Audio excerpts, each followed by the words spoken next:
Despite fighting together against Nazi Germany in World War II, the US and the Soviet Union were never truly friendly. The US was wary of the Soviets' communist system of government and the atrocities committed by leader Joseph Stalin, while the Soviets were angry that the US wanted to keep them from being a leader in the international community. While these grievances were fiercely held, the conflict that became the Cold War never developed into violence because of the threat of atomic weapons. The US adopted a policy known as containment, which referred to stopping Russia's attempts to expand their reach and influence throughout the world. This strategy provided the rationale for never-before-seen arms buildup. In the end of World War II had been hastened by atomic bombs dropped on Japanese cities, Hiroshima and Nagasaki, in 1945, demonstrating the US's power with a new class of weapons. By 1949, the Soviet Union had tested its first nuclear weapon. Heating up the rivalry, they were racing to develop even more powerful weapons. The hydrogen bomb in late 1952. The US detonated a hydrogen bomb in the Marshall Islands as a test, resulting in an explosion hundreds of times more powerful than the bombs dropped in Japan. The Soviet Union followed suit with its own test in Kazakhstan. In 1955, these tests resulted in devastating health effects for nearby residents in both locations. Nevertheless, testing only ramped up in 1958, during which the US, the Soviets, and the United Kingdom detonated more than 100 bombs worldwide. Following this, the three countries voluntarily paused testing. The Cold War affected American life in a variety of ways. Fears of nuclear warfare inspired drills in schools and people to build bomb shelters in their backyards. Perhaps most destructively, fears of communist sympathy within the US inspired the government to form the House Un-American Activities Committee in 1947, which was tasked with carrying out investigations of suspected communists. Thousands of federal employees were investigated. Many were fired, and some were even prosecuted. Liberal college professors lost their jobs, were forced to testify against colleagues, and others forced to take loyalty oaths. In Hollywood, hundreds of people were investigated, and more than 500 movie industry professionals lost their jobs for having liberal beliefs. Many of these blacklisted writers, directors, actors, and others were unable to work again for more than a decade. This period became known as the Red Scare and is also referred to as McCarthyism, after Senator Joseph McCarthy, a vehemently anti-communist politician who led the efforts. Another key symbol of the Cold War was the Berlin Wall. Built in 1961 between the communist East German and capitalist West German parts of the city. Though the communist government claimed its purpose was to keep these so-called Western fascists out of East Germany. The wall really functioned to stop mass defections from east to west. It was also a solution to the Berlin crisis of 1958, when Khrushchev demanded the Allies give up West Berlin, which they had taken after World War II ended in 1945. Tensions were high between the Westerners and Soviet-backed Easterners, even after the wall was constructed. West Berlin grew prosperous, in great contrast to the poverty of the surrounding East German territory. The wall between them soon became an iconic image of the Cold War. In Europe, the impact of the Cold War on daily life was particularly felt during the nearly two-week conflict that came to be known as the Cuban Missile Crisis, when many Americans thought the world was on the brink of an all-out nuclear war. The country's standoff nearly tipped into conflict in October 1962, when U.S. spy planes discovered secret Soviet missile bases being constructed in Cuba, just 90 miles from U.S. shores. Just a year earlier, in 1961, the U.S. had mounted the disastrous Bay of Pigs invasion to try to depose Cuba's Soviet sympathetic leader, Fidel Castro, during the 13-day standoff. U.S. President John F. Kennedy ordered a knee blockade of Cuba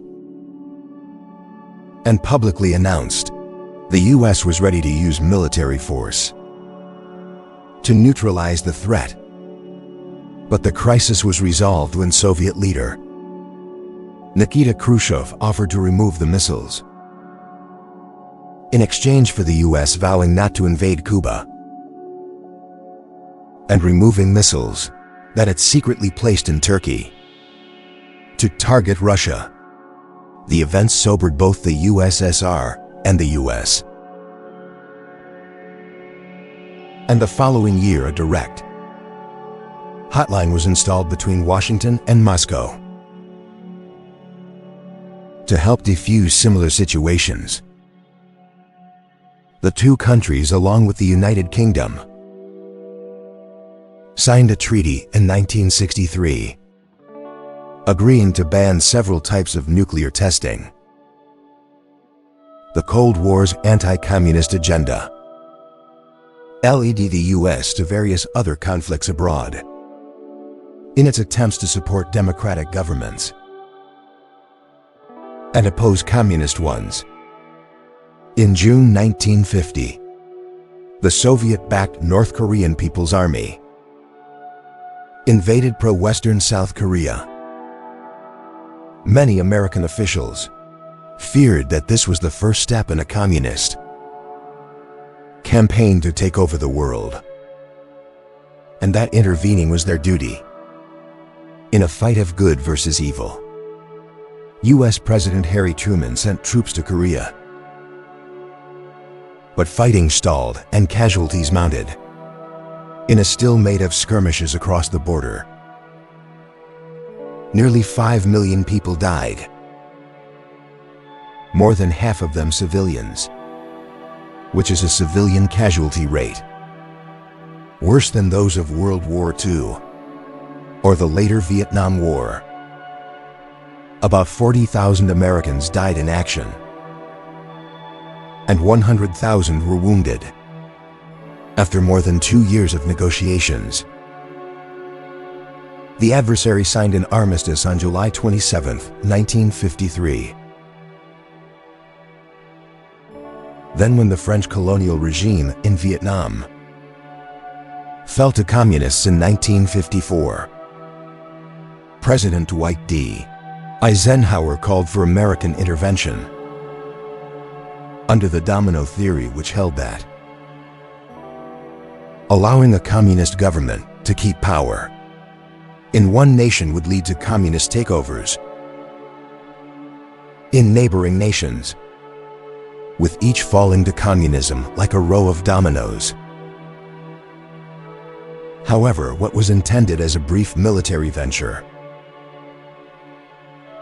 spiraled into a bloody, unpopular and unsuccessful 10-year conflict in Vietnam.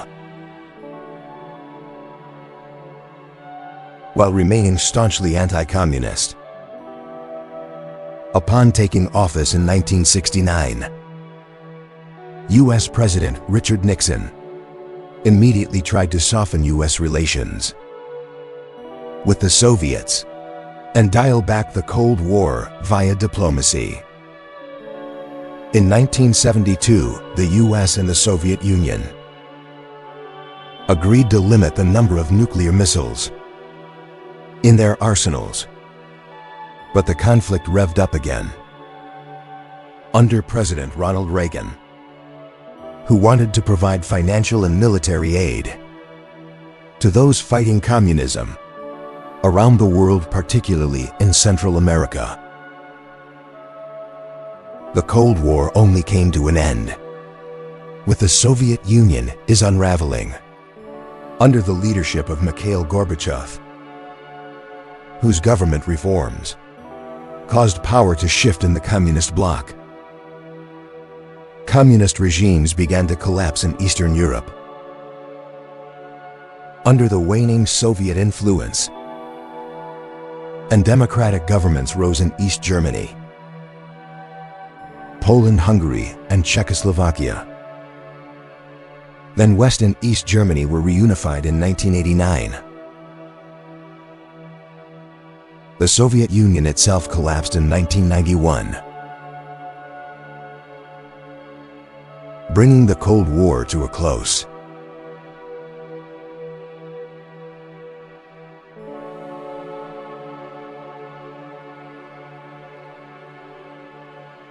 While the Declaration of Independence may have declared that all men are created equal,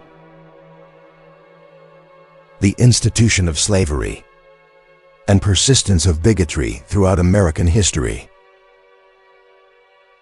meant African Americans faced an uphill battle to make that Declaration of Equality feel true. Despite slavery being abolished in 1865 and the addition of the 14th and 15th Amendments to the Constitution in 1868 and 1870, which strengthened the legal rights of freed slaves, the fact that slavery had been the law of the land for nearly 100 years cast a long shadow. Legalized segregation policies, as well as everyday racism and bigotry, meant that in many places, black people and white people were not allowed to occupy the same public spaces, such as buses, restrooms, hospitals, prisons, and schools. At the turn of the century, conservative Democrats in the South passed policies that disenfranchised African Americans further through various social, economic, and political means, such as being prevented from voting, sometimes through violent means. These practices were further entrenched in 1896 by the Supreme Court in the case of Plessy versus Ferguson, in which the court ruled against the black man, Homer Plessy, who was protesting his arrest for refusing to give up his seat to a white man on a train in New Orleans, which was required by Louisiana state law. If one race be inferior to the other socially, the Constitution of the United States cannot put them upon the same plane, the court wrote in its decision. The court continued to apply this logic to its decisions on matter. The years that followed, upholding laws that established different rules. For blacks and whites, laws which were known as Jim Crow, a derisive term for a black man. Not all of segregation was attributable to laws, however. Discriminatory customs, such as barring black people from certain jobs, housing developments or stores, were also commonplace. Throughout these years, groups fought to desegregate the South and end disenfranchising practices. In 1950, fed up with overcrowded, poorly funded inferior schools, the National Association for the Advancement of Colored People, which had put in decades of work fighting racial segregation in education, put together its most compelling legal case against racial segregation. In public schools, Brown versus Board of Education. Brown v. Board was actually a grouping of 5 cases that all challenged the claim that it was constitutional for public schools to be racially segregated. By law, the effort was led by lawyer Thurgood Marshall,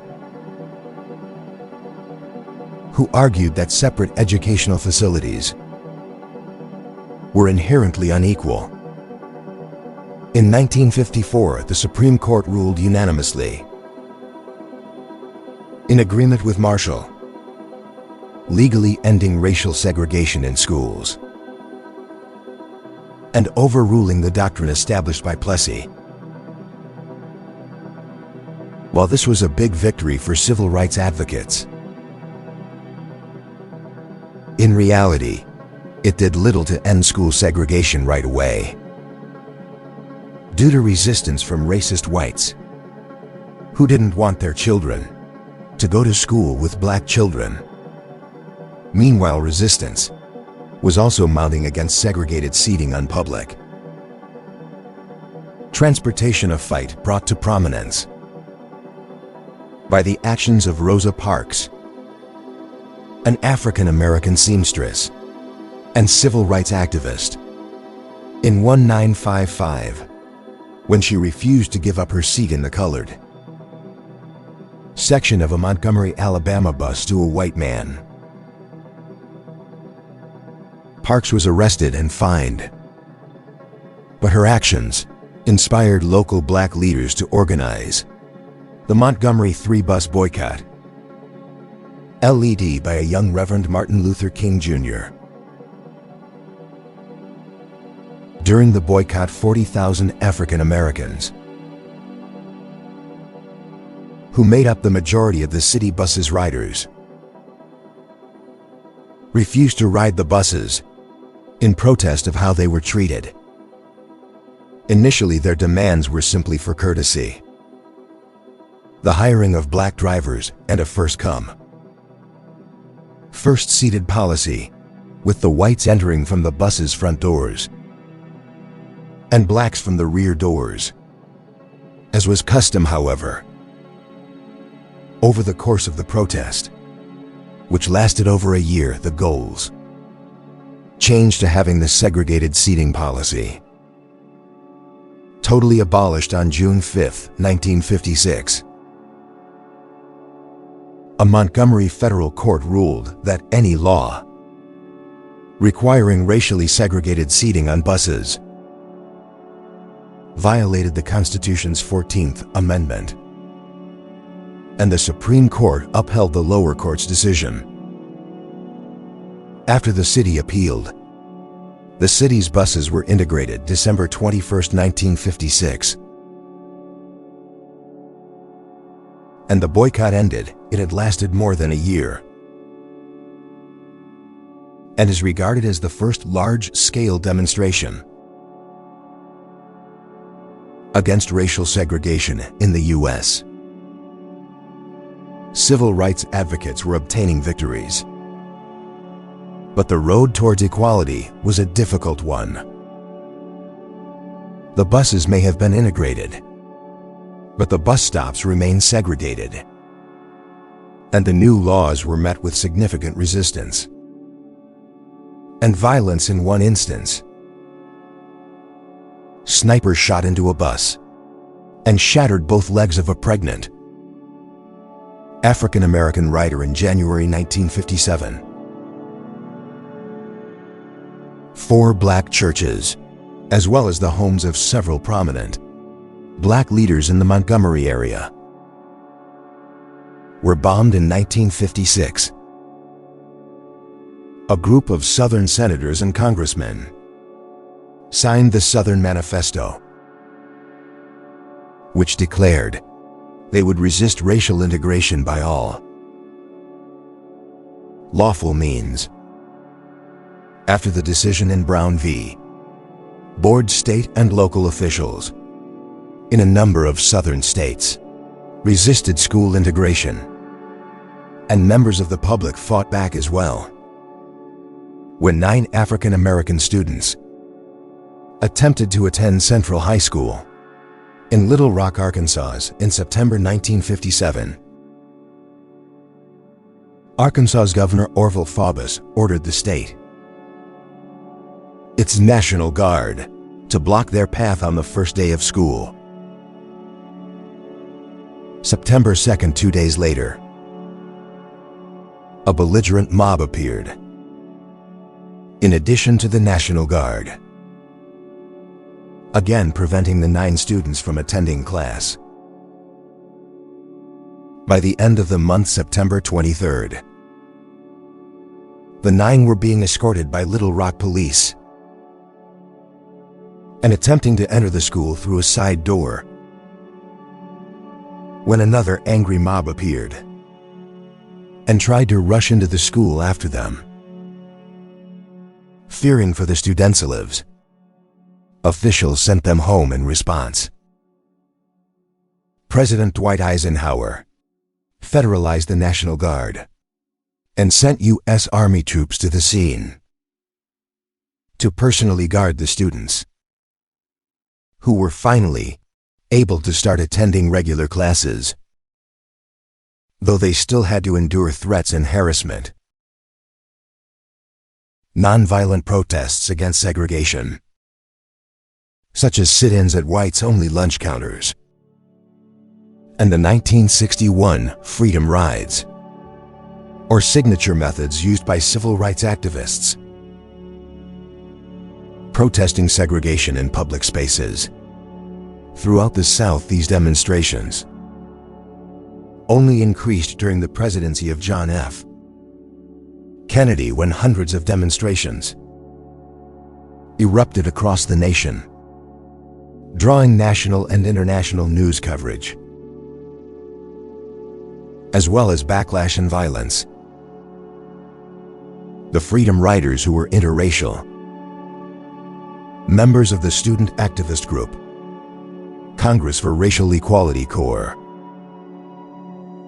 met significant opposition when they challenged segregation on interstate buses and bus terminals by riding from Washington, D.C. to Jackson, Mississippi.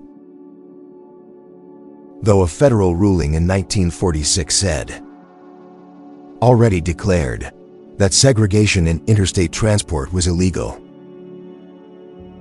they faced resistance and arrests in Virginia and violent beatings in South Carolina, and were met by a violent mob of over 100 people, including hostile members of the local police and members of the Ku Klux Klan.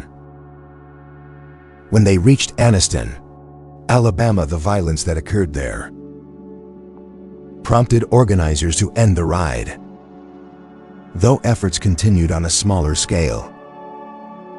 The media attention garnered by these efforts, as well as Dr. King serving as spokesman for the rides, as they rose to national prominence, prompted the Kennedy administration to take action, directing the Interstate Commerce Commission to ban segregation in all buses and facilities. It oversaw the ruling took effect November 1, 1961. Though King did not take part in the rides himself, the rides are credited with showing him and others involved in the campaign that nonviolent, peaceful protest against the violence of white Southerners could garner significant national media attention, attract sympathy for the cause, and force federal action. In the spring of 1963, the Southern Christian Leadership Conference, led by Dr. King, launched a large-scale campaign of sit-ins meetings, boycotts of segregated stores and marshes in Birmingham, Alabama, to protest segregation there, in partnership with the local activist group, the Alabama Christian Movement for Human Rights. ACMHR activists registered people to vote, listened to speeches by King about the philosophy of nonviolence, and staged sit-ins. The boycotts of local businesses were particularly effective, as they were taking place right before Easter, the second busiest shopping time of the year. Hundreds were arrested, filling the local jails. After about a week, the city government obtained a state court order that said the protests must stop. But the activists decided to defy it. The efforts continued on May 2nd, when more than 1,000 African American students marched in downtown Birmingham, and what became known as the Children's Crusade. Hundreds more were arrested, overcrowding the jails. The city's Commissioner of Public Safety, Eugene Paul O'Connor, authorized the use of high-pressure hoses against children protesters, and when adults watching reacted by throwing rocks and bottles at those wielding the hoses, Connor ordered the use of police dogs against them. Images of the violence triggered outrage, nationally and internationally. Under pressure, the White House sent a facilitator to help speed negotiations between protest leaders and members of Birmingham's business community, who were weakening under the sustained boycott. On May 8th, the group struck a compromise. Street protests would end immediately, and signs proclaiming whites only and blacks only on restrooms and drinking fountains would be removed. The Birmingham Truce also called for the release of jailed protesters on bond, a plan to desegregate lunch counters, and the hiring of more African Americans for jobs around the city. It was not everything the protesters had hoped to achieve, but rather a partial success that proved divisive among activists who thought the protesters should have held out until all their goals were met. The city was slowly desegregated in the months that followed the truce, but the campaign was not a huge local success. Rather, its significance was in the amount of national and international attention it drew to the civil rights cause. It also led King's reputation as a leader to grow exponentially. On August 28th, King delivered his "I Have a Dream" speech at the March on Washington for Jobs and Freedom, which was organized in the nation's capital to advocate for African American civil and economic rights. It is estimated that 250,000 people attended, making the assembly, which was planned in cooperation with DC police, a logistical feat. The march sought to address the fact that many jobs were entirely closed to black applicants, and those that were open to them often paid poorly or offered little upward mobility. The year 1963 was the centennial anniversary of the Emancipation Proclamation, the declaration of the end of slavery. And organizers of the march wished to emphasize that change was long overdue. The march brought together many different activists and organizers, but it was King's speech at the Lincoln Memorial that was memorialized as a masterpiece of rhetoric, as it called for an end to racism.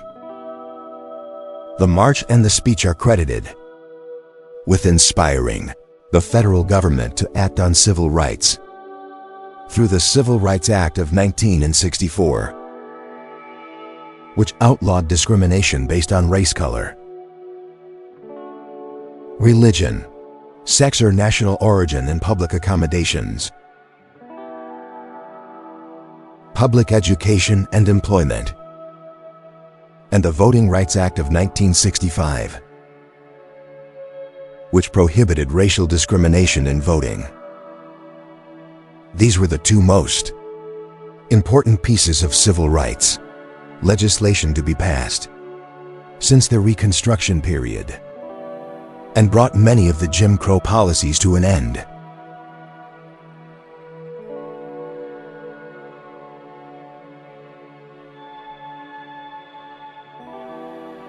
No conflict was more representative of the U.S.'s Cold War commitment to getting involved in elective fights with communist governments, even under unfavorable circumstances, than the Vietnam War, led by the strongly anti-communist politician Ngo Dinh Diem, who was nevertheless a repressive dictator, who called for the arrest and torture of suspected communist sympathizers. The South Vietnamese fought the communist North Vietnamese for control of the country. In 1964, under President Lyndon Johnson, the U.S. began regular air raids of North Vietnamese targets, dropping bombs in a program known as Operation Rolling Thunder. Between 1964 to 1973, the U.S. also secretly dropped more than 2 million tons of bombs on North Vietnamese supply lines in neighboring Laos, despite the country being neutral in the conflict. In 1965, Johnson called for a significant increase in American troops deployed to Vietnam.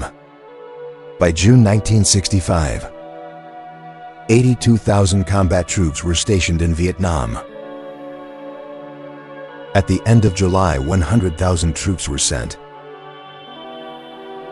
and another 100,000 were sent in 1966.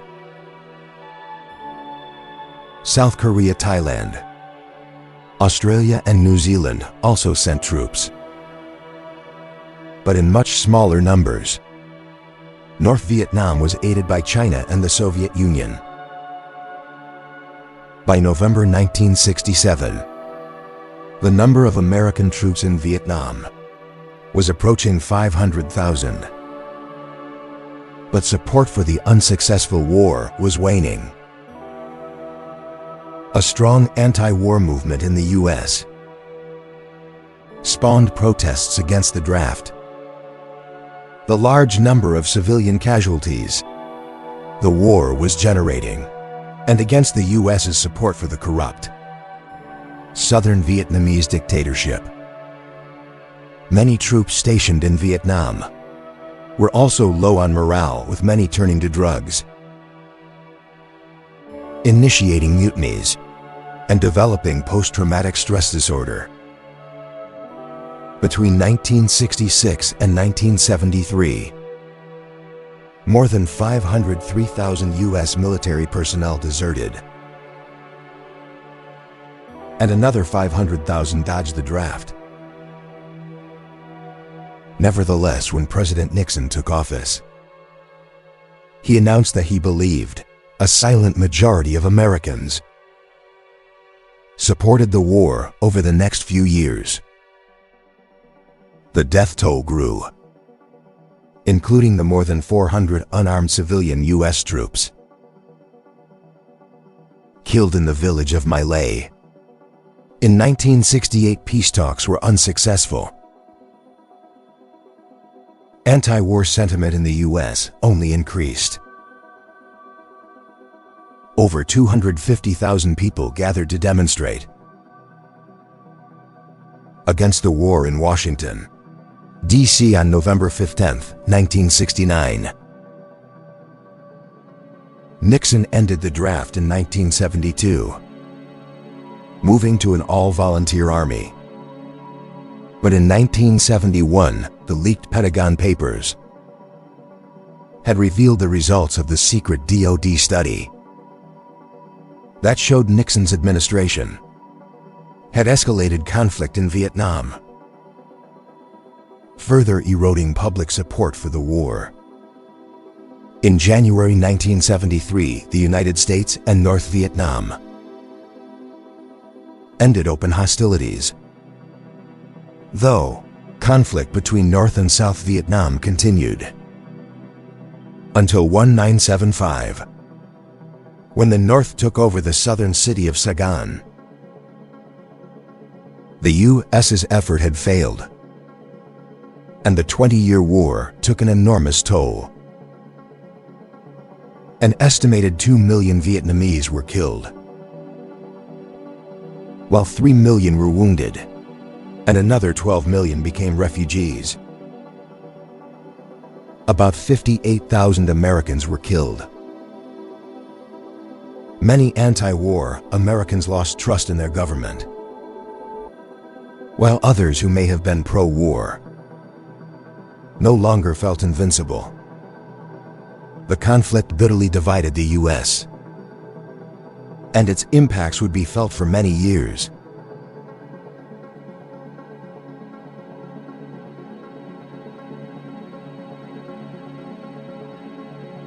Following the end of World War II in 1946, tensions rose between the capitalistic United States and the Communist Soviet Union.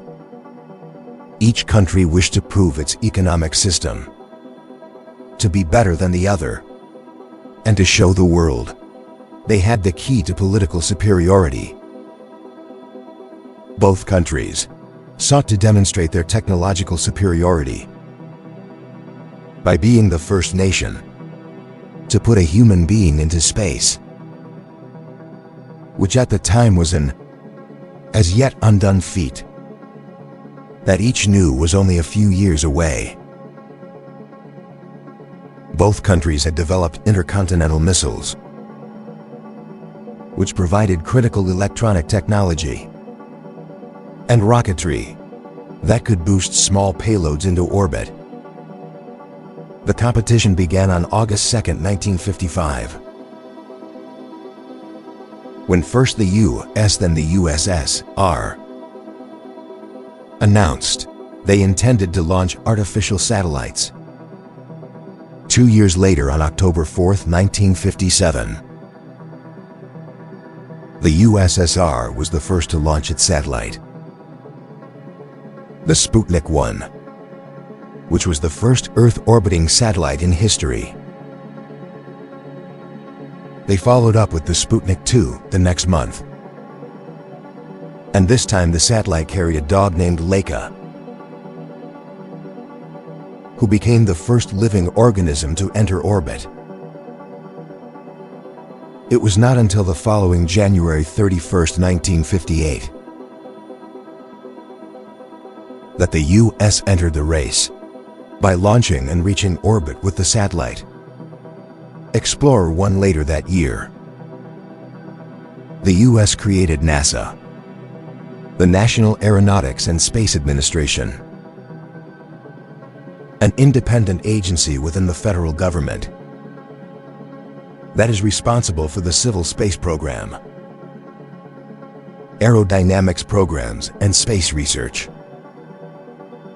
On December 18, 1958, the U.S. launched the world's first communication satellite known as SCORE. It earned international attention when it broadcasted a pre-recorded Christmas message from U.S. President Dwight D. Eisenhower. It was the first instance of a human voice being broadcast from space. In August 1959, the U.S. launched Explorer 6, the world's first weather satellite. It took the first picture of the Earth from space. In September, the USSR launched Luna 2, which became the first spacecraft to reach the surface of the Moon. But these unmanned missions were just the beginning. In August 1960, the USSR's Sputnik 5 was the first spacecraft to return its contents: 2 dogs, Belka and Strelka, and some plants alive after being in space. The U.S. matches this achievement the following year, returning him a chimpanzee alive from space. While the first 5 years of the space race demonstrated mostly matched capability, the USSR took a marked lead on April 12, 1961, when cosmonaut Yuri Gagarin, traveling aboard the Vostok 1, became the first human being to reach space. Gagarin made a single orbit around the Earth, which took just under 2 hours to complete. This milestone sent the competition into a new decade. With increased vigor in September 1962, U.S. President John F. Kennedy announced that the U.S. would land people on the Moon and return them safely to Earth before the end of the decade. This speech is largely remembered for his declaration: "We choose to go to the Moon." More and more people, both members of the government and members of private industry, became involved in the U.S. space race, reflecting the intensity of the competition, with numbers growing from 36,000 people involved in 1960 to 377,000 by 1965. In May 1961,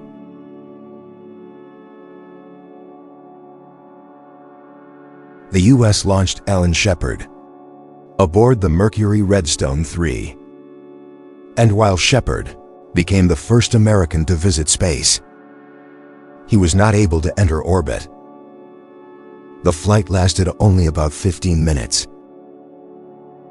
In the following years, the Soviet Union replicated its victories, sending the first woman to space in 1963. Valentina Tereshkova orbited the Earth for 3 days aboard Vostok 6, and pioneering the first spacewalk, when cosmonaut Alexei Leonov left his spacecraft for 12 minutes. In 1965, while the USSR took a clear lead in manned missions, the US secured another achievement with its satellite program. On July 14, 1965, the American satellite Mariner 4 was the first to voyage to Mars. and take close-up images of the planet's surface.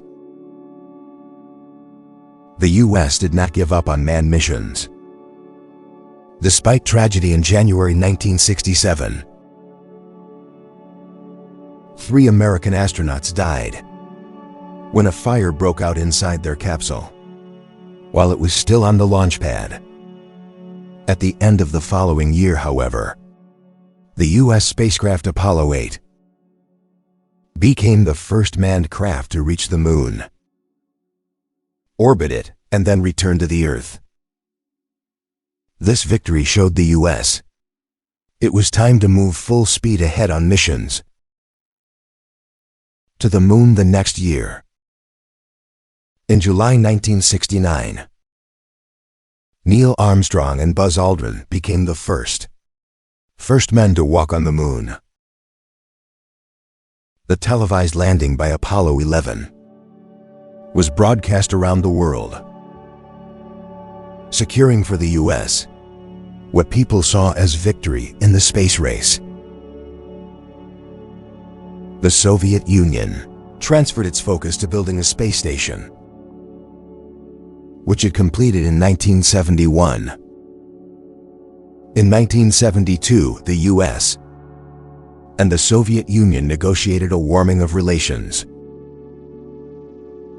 which paved the way for cooperation in the realm of space travel. In 1975, the first joint space mission between the two countries occurred separately. The Apollo and Soyuz spacecrafts traveled into orbit and docked in space, where their two commanders shook hands. This was a symbolic end to the space race. After it occurred, the two countries engaged in future missions together, like the Shuttle Mir program in 1993. The space race had broader implications for the world, beyond just the development of spaceflight technology. The race to send humans to space resulted in the development of other widely used technology, including communication and weather satellites, which are used today for things like broadband and GPS. The imaging technology used in CAT scans was initially developed during the space race. For deep space photography, NASA also made innovations in shock-absorbent material, which became useful for developing better artificial limbs and wireless headsets were first developed for astronauts to use in space.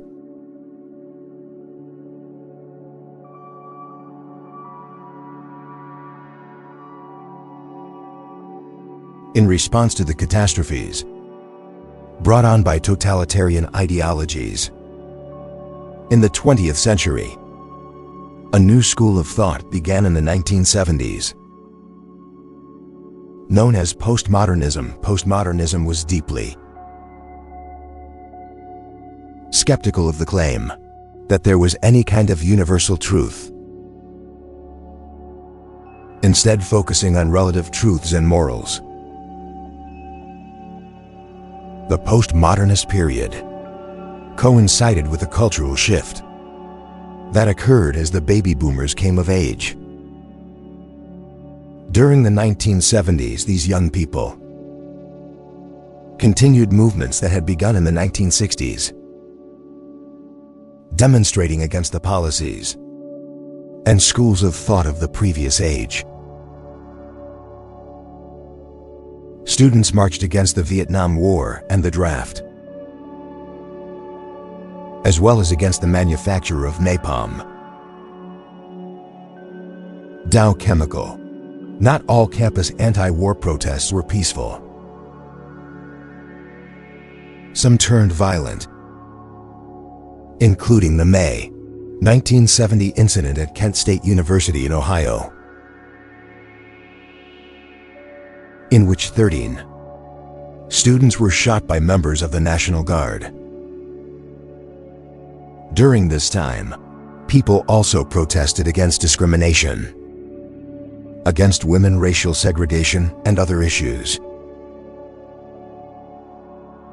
The very first Earth Day was observed on April 22, 1970. Television and radio were ubiquitous, with such shows as All in the Family, Saturday Night Live, and Wheel of Fortune premiering. This decade also saw the launch of the first successful home video game system, the Atari 26, and the founding of tech companies Apple and Microsoft.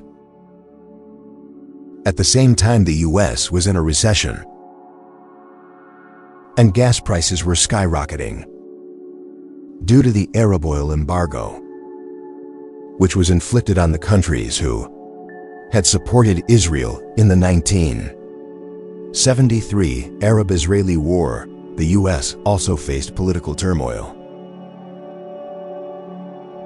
as illegal activities committed in the name of electing President Richard Nixon came to light in the Watergate scandal and caused the downfall of Nixon's presidency. The legacy of Watergate deeply damaged the Republican Party's reputation.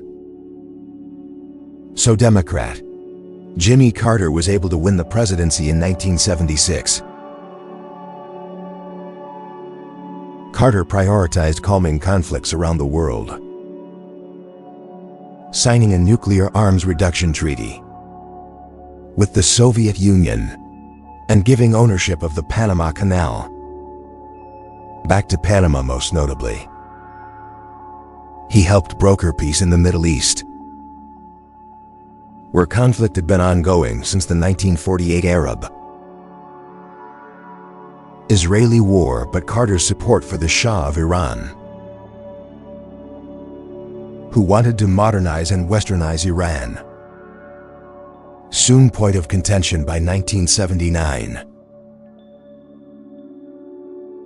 The Shah had lost popularity and was overthrown, at which time anti-American sentiment increased in the country. A group overthrew the U.S. Embassy in Tehran, and 52 American diplomats and citizens were held hostage for the next 444 days. In the aftermath of this Iran hostage crisis, a second energy crisis developed, sending gasoline prices soaring again. In the presidential election of 1980, Ronald Reagan defeated Carter in a landslide. In the 1980s, social issues took a back seat, and personal financial success became many people's primary goal. The populist conservative movement, known as the New Right, had begun growing in the late 70s into the early 80s. Reagan advocated for deregulating business, reducing government spending, and giving tax cuts to both individuals and corporations. The tax cut plan was part of a system known as supply-side economics, or the belief that the resulting gains for businesses would eventually trickle down to everyone altogether. These economic policies were known as Reaganomics. In 1982, the United States experienced its worst economic downturn since the Great Depression. 9 million people were unemployed. In November of that year, nevertheless, Reaganomics remained popular as it made the rich richer. Over the 1980s, the average income of families in the wealthiest 1% increased significantly and at a much greater rate than the income of middle-class families. which edged up mildly, while income for the bottom 40% of families declined. Television had entered nearly every household and was becoming more varied, with shows like Cheers, The Simpsons, and The Cosby Show premiering. Also popular was TV news, which brought new levels of attention to crimes, like child abduction via shows like 60 Minutes. People also learned about tragedies around the world, such as the famine in Ethiopia. The Live Aid benefit concert on July 13, 1985, was watched by about 1.5 billion people and raised millions of dollars for famine relief. In 1986, viewers could watch the local Cleveland, Ohio chapter of the United Way attempt to break the world record for most balloons released at one time. But the event, intended as a harmless publicity stunt, quickly went off the rails. A colorful cloud of 1.5 million helium-filled balloons was released, but blown by wind and pushed down by rain.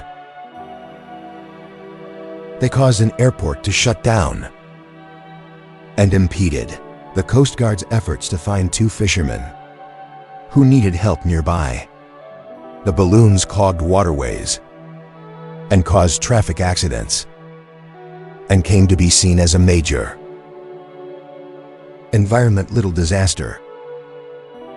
The U.S. returned to space in 1981 with the Space Shuttle Columbia, the very first reusable space exploration vehicle. The U.S. flew numerous shuttle missions in the 80s, though one was marked by tragedy. Millions watched live in 1986, when the Space Shuttle Challenger exploded, seconds after takeoff, killing all 7 aboard. This grounded the space program for 2.5 years, until the Discovery was launched in 1988. Reagan's foreign policy was hawkish, and that he was eager to get the U.S. involved in situations abroad where communism threatened to take over. Under this Reagan doctrine, the U.S. provided financial and military assistance to the governments of Grenada, El Salvador, and Nicaragua.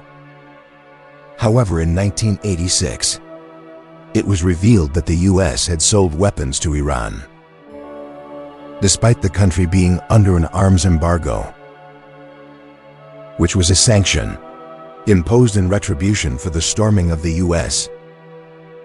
Embassy in 1979. Members of the Reagan administration sold Iran the arms in a bid to illegally divert money from the sales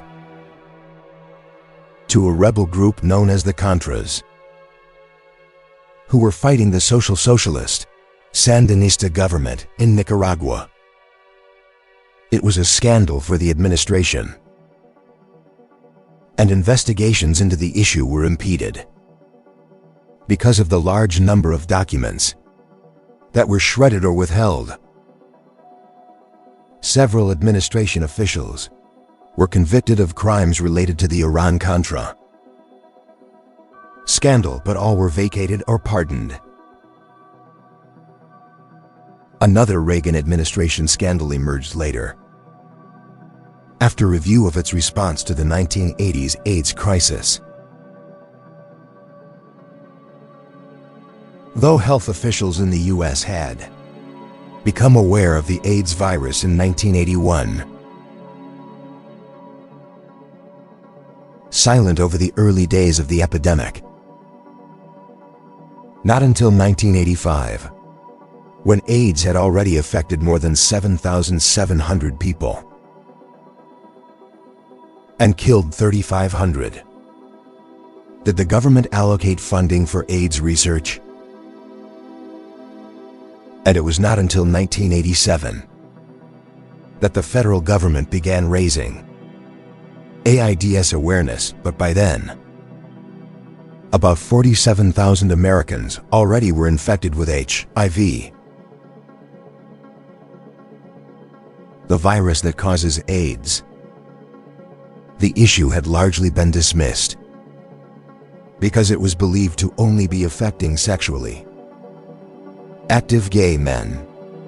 But during the 1980s, AIDS emerged as a leading cause of death among all young adults.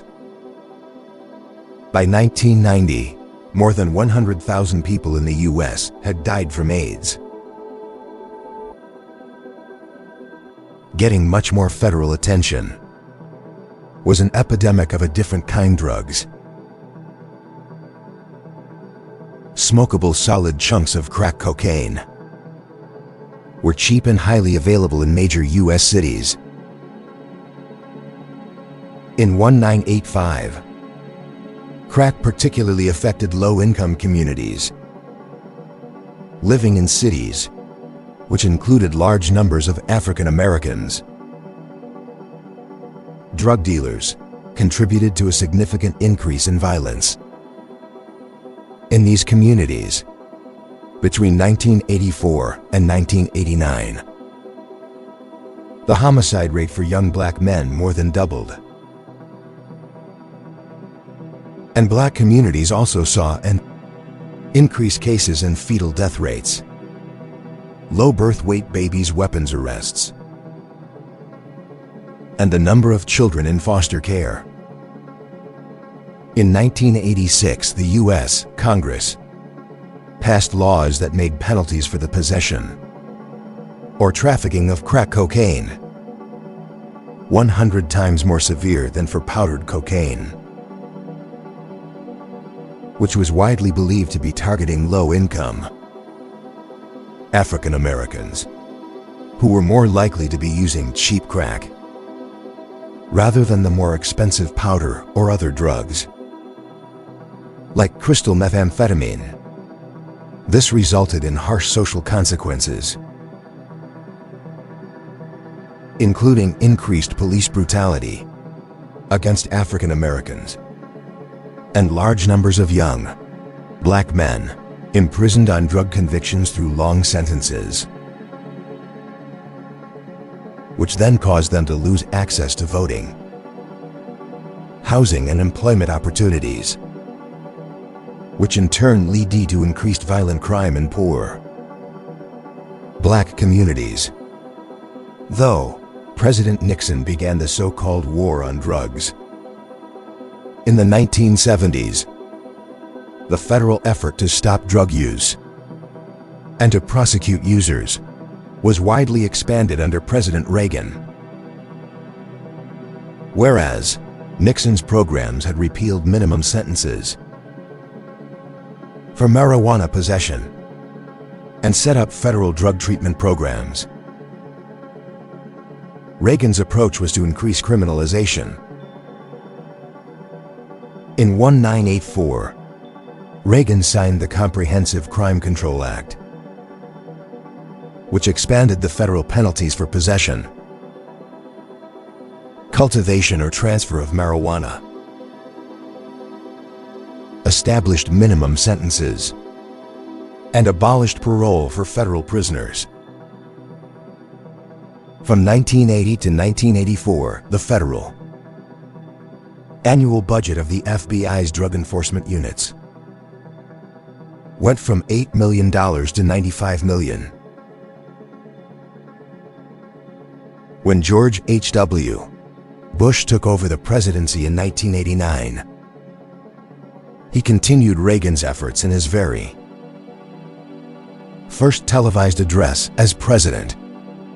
Bush held up a plastic baggie filled with white, chalky chunks, identifying it as crack cocaine.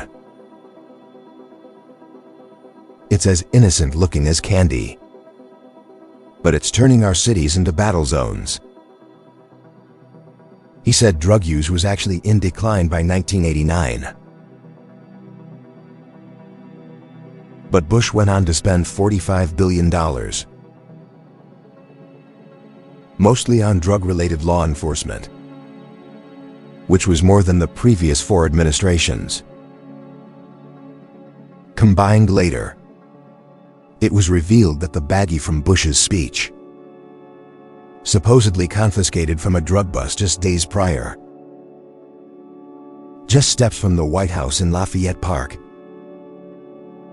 had been a setup.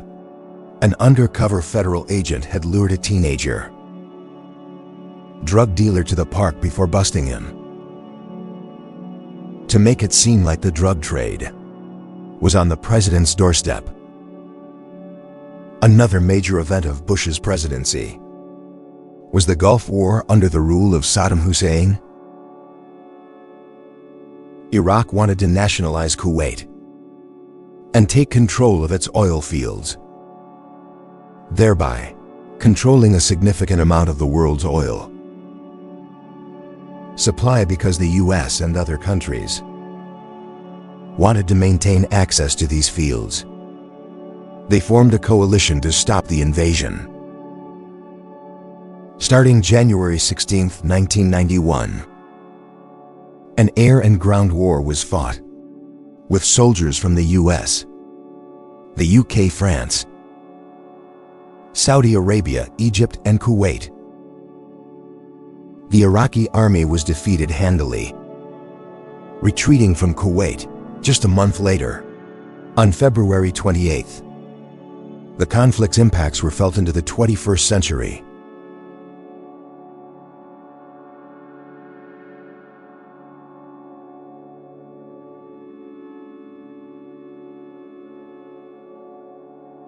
Between 1990 and 1997, the percentage of households in the United States owning computers increased from 15% to 35%. This widespread adoption of personal computers and the World Wide Web catapulted the information technology industry into the stratosphere, and investors and entrepreneurs everywhere were looking for ways to get a piece of the pie. By 1998, lured by the potential profitability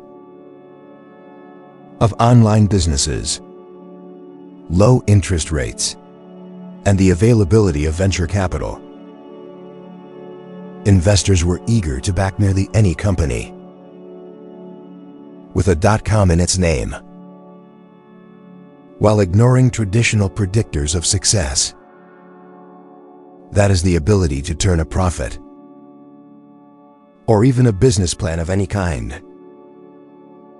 At the height of the boom, even companies that had never made any revenue were able to go public by issuing an initial public offering, or IPO, and raise money. On paper, some people became millionaires practically overnight.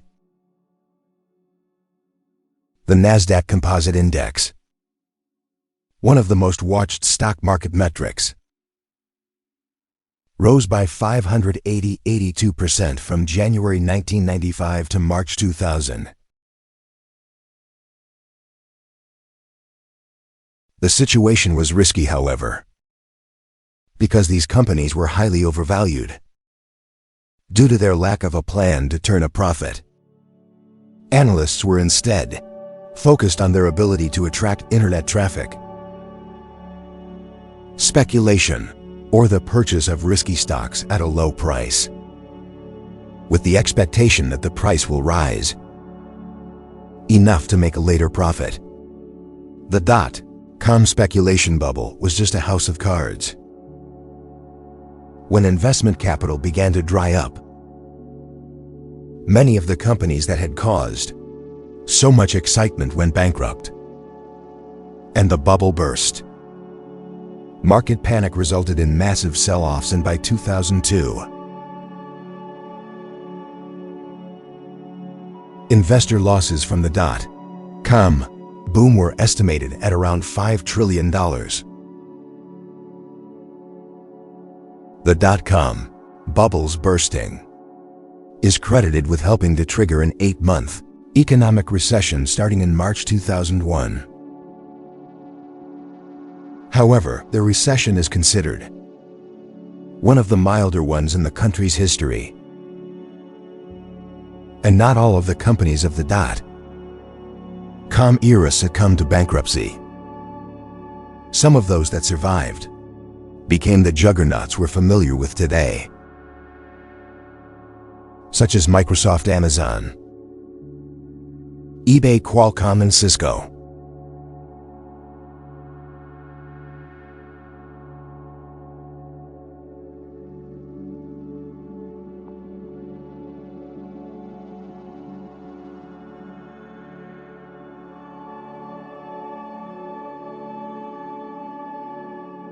After a record-breaking turnout,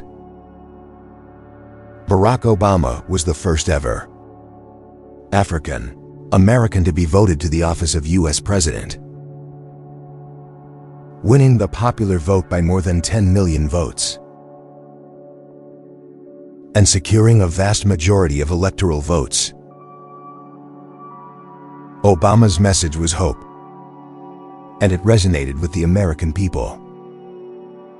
As the war of terror raged on, economic difficulties on the home front compounded the feelings of insecurity. In 2008, losses on a rapidly declining housing market within the U.S. caused a chain reaction of losses across the global financial market, causing a massive and sustained economic contraction known as the Great Recession. The recession marked the most significant economic downturn in the U.S. since the Great Depression of 1929. Thousands of Americans could not make their loan payments and lost their homes. Businesses went bankrupt. The U.S. government scrambled to help alleviate the damage. In 2009, under the direction of newly elected President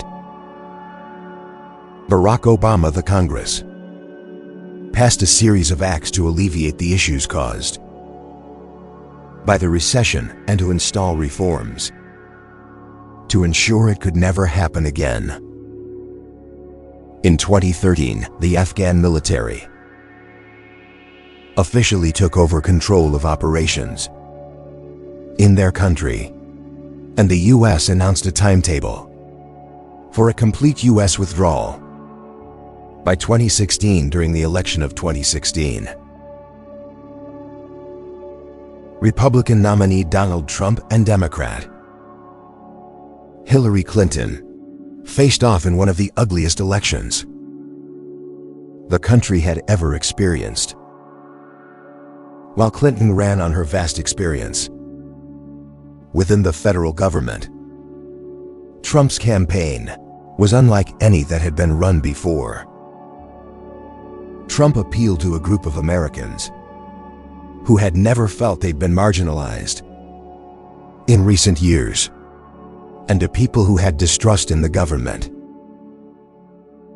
Clinton was defeated by Trump, who secured the majority of electoral votes.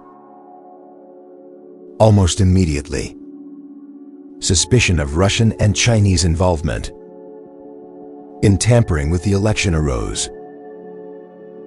In 2017, President Donald Trump took office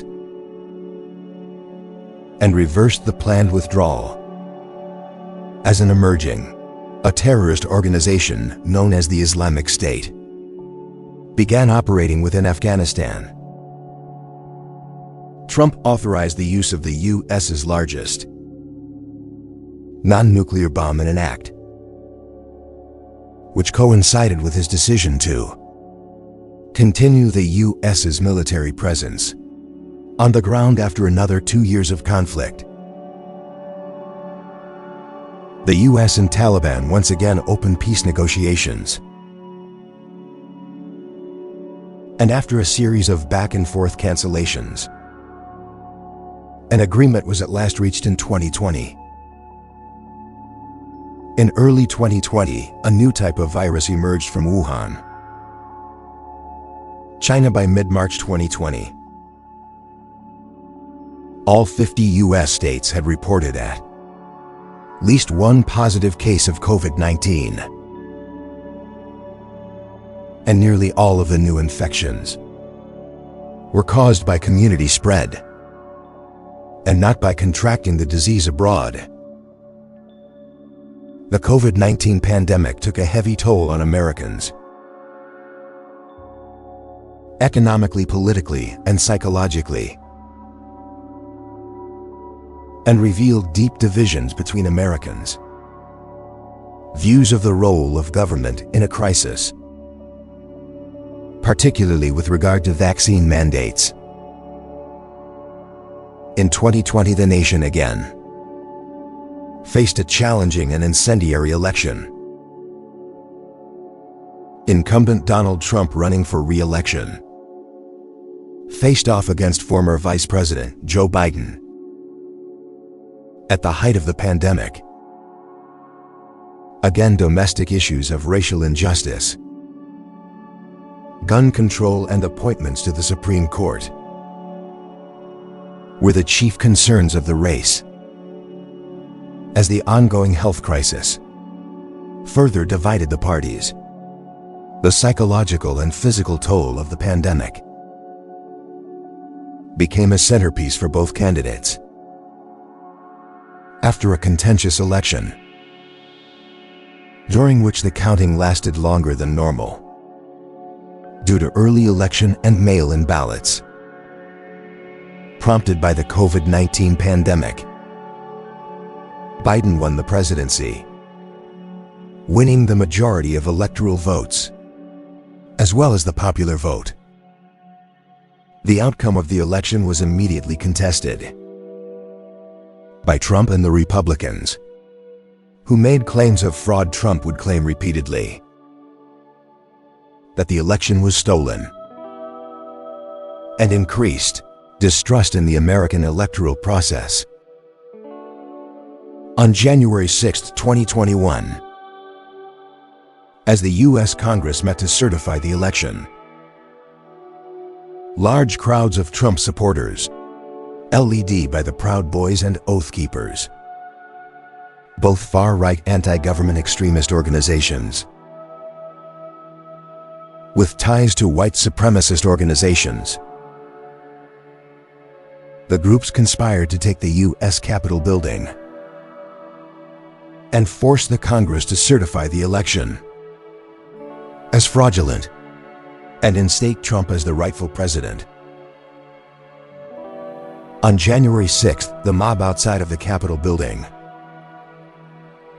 breached through security and entered the Capitol, forcing the Congress to flee and Capitol Police to engage with force in some cases. When the police had at last cleared the building, counting of the electoral votes resumed, and Vice President Pence proclaimed Biden the winner. In 2021, Joe Biden assumed the office of the presidency, alongside Vice President Kamala Harris, the first African American and first woman to hold the office. Under President Joe Biden, the U.S. military at last began its final withdrawal from Afghanistan. As it did, the Taliban quickly rushed to fill the gap and toppled the fragile Afghan government, undoing the work that was done for the last 20 years. The following year, 2022, the Russian Federation invaded the Republic of Ukraine, and the United States began funneling aid to the country to combat Russia's expansion into the region. Today, Biden's administration continues to push for progressive policies, both at home and abroad, and still combats the intense political division within the country